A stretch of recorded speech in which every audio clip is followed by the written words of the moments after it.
In the case of Charlie Kirk, one could argue that three names really should be the most important in this case. Charlie Kirk himself, of course, maybe the alleged shooter, Tyler Robinson, and maybe Charlie Kirk's family, like Erika Kirk, or those directly affected. So why is it whenever I'm preparing my notes for the Charlie Kirk case that I follow, is one name rising above all of the other prominent names? Who exactly is controlling the narrative? Why is it that this one name surfaces above the main people involved in the assassination of Charlie Kirk?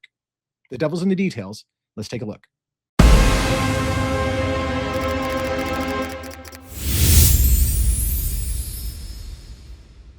Before you get too far, I want to make sure that you have a chance to click on the subscribe button right now. If you follow true crime, if you believe in the presumption of innocence, if you believe in fighting against the narrative that mainstream media tells you, and all of the shaping, again, like things like somebody's name coming up over and over again that has supposedly nothing to do with this case or very little to do with this case.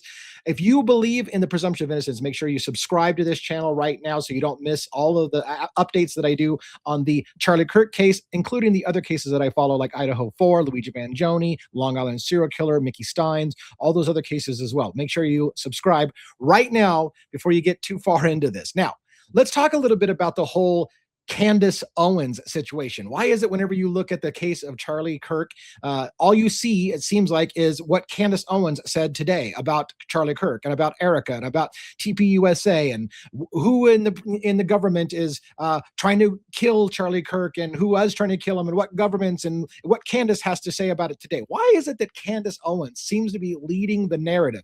Almost everyone who covers Charlie Kirk's case has to know all of the talking points of Candace Owens, and it comes up constantly over and over again. Now, one of the things I will point out is on my show, we do a nightly show called Crimes After Dark, and I have a panel of experts, if you will, or think tank people that I've assembled.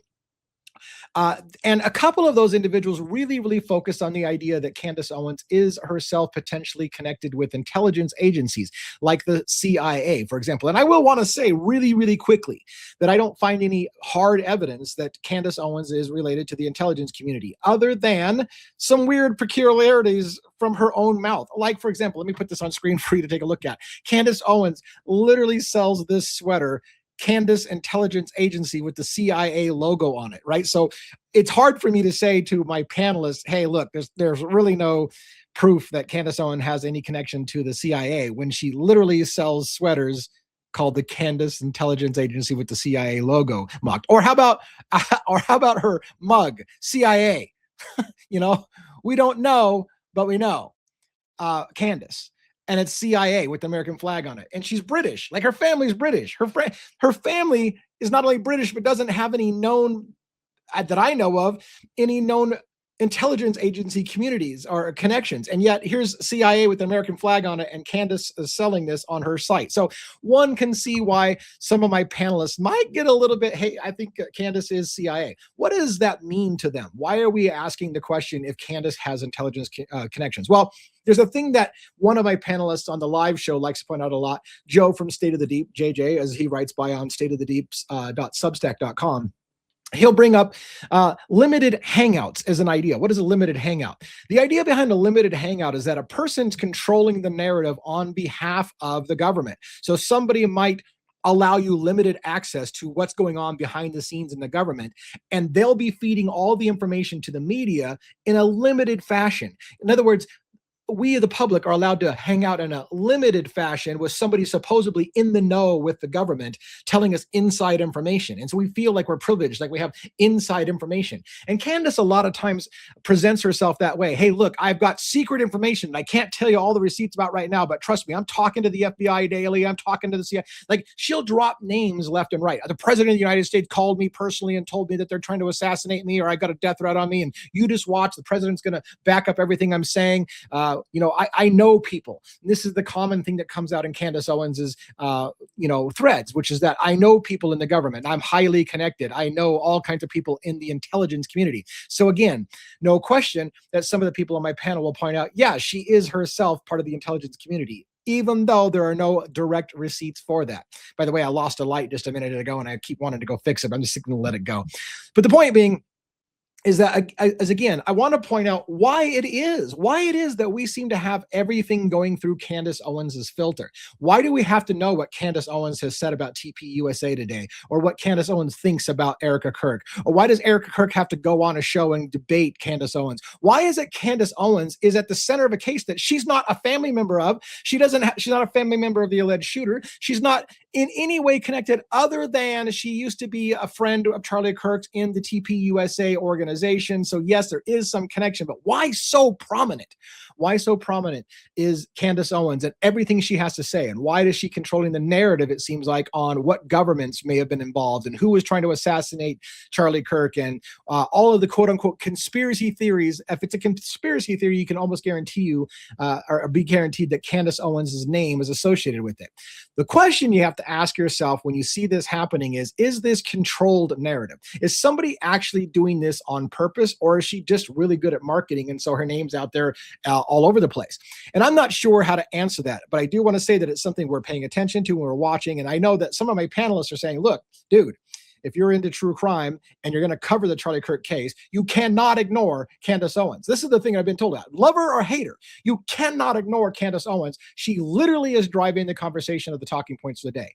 That makes me really question things. If she's the one driving the conversation and we must all know what she's saying, that makes me a little sketchy. What does that say if I must know and everyone must know what her thoughts are for the day? Why is she so freaking important that we must know what Candace Owens is saying? So on the one hand, here I am telling you we should be watchful as somebody who's controlling the narrative, while I'm yet another person talking about Candace Owens instead of Charlie Kirk.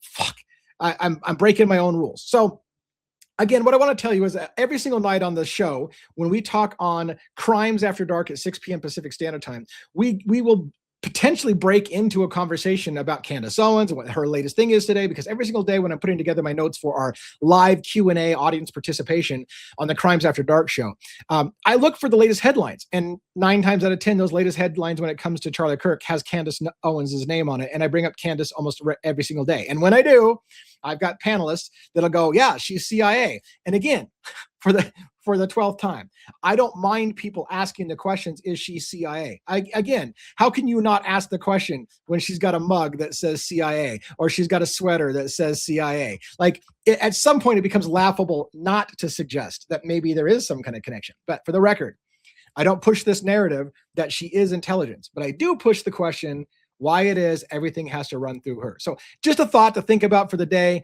I hope that you will consider as well, when you are framing your discussions, your opinions about Candace Owens and about the Charlie Kirk situation, that you realize where the information is coming from and ask yourself, how much of what I believe in my question is a direct question that comes out of one person's mouth? That should always concern us. If you have thoughts and opinions about the Charlie Kirk case, please let me know. If you think Tyler Robinson really is the shooter and everything else is just fluff and narrative, please let me know. If you think it's something bigger and there's governments in foot, also please let me know. Don't forget, by the way, that I have an entire series on that's peripherally related to the Charlie Kirk situation. It is called One Nation Under Blackmail. It's a book that's written by Whitney Webb.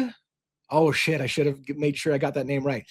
Anyways, she's written a great book, very deep foundational book, volumes 1 and 2, One Nation Under Blackmail. It talks about how the United States government became blackmailed by the mob, in bed with the mob, who got dirt on some politicians and continues to do so to this day. There's arguments to be made that Charlie Kirk was assassinated because of his pushing for the Epstein files and Charlie Kirk's relationship with Israel and being pro-Israel, but then maybe changing his mind about Israel and maybe softening his position on Israel, and then maybe questioning the president on his personal relationships with Jeffrey Epstein and the whole Epstein situation, who was allegedly running underage girls for politicians and high-level people. Again, allegedly. All of that is allegedly. But yes, it is an area that I thought was so worth mentioning that I have been reading chapter by chapter, One Nation Under Blackmail, and doing chapter by chapter reviews for people as a now members-only content.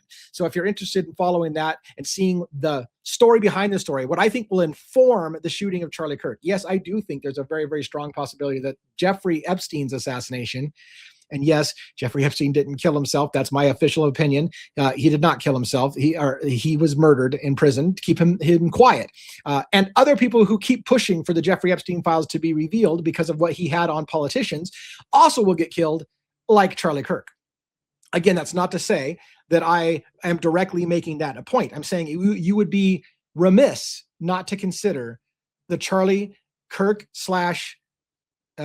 Jeffrey Epstein connection, the pushing for the Epstein files, what Congress has done after the assassination of Charlie Kirk in relation to Jeffrey Epstein, all of that you should be paying attention to. And if you want to see more of that, watch my sign up for $2.99. It's super, super cheap to become a member, and you can get the member-only content and watch that book. I need to make another chapter of One Nation Into Blackmail because we've done, I don't know, 10 one-hour videos already, but I need to do more, so I will get on that as well. But don't forget to check us out on the live tonight at 6 p.m. Pacific Standard Time, where our panelists will talk about, a lot of times, Idaho 4, but also Charlie Kirk, also Luigi Mangione, also Long Island serial killer, Mickey Steins, other cases that I'm following. We do talk about anything and everything on the live show, so make sure to check it out. Subscribe again.